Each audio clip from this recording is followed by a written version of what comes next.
مرحوم علی خامنه‌ای همیشه در سخنرانی‌هایش میگفت که من به دو دلیل از غرب میترسم.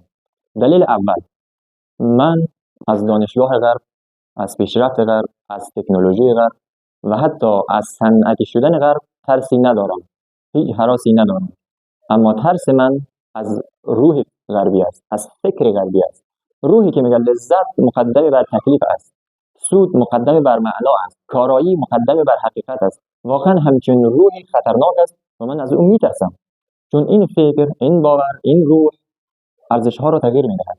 وقتی ارزش ها تغییر کند، تعریف همه چیز تغییر میکند. تعریف انسان، تعریف جامعه، تعریف موفقیت، تعریف مسئولیت، تعریف خدمت.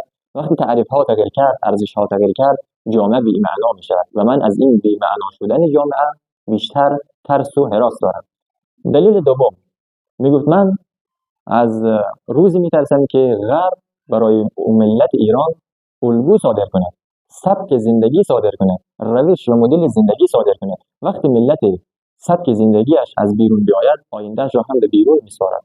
اینجا ترس مرحوم خامنه‌ای ترس سیاسی نبوده، بلکه ترس تمدنی بوده، چون تمدن ها وقتی سقوط میکند که در او تمدن، در او جامعه معنا فرو ریزد، جامعه پوچ و بی معنا شود.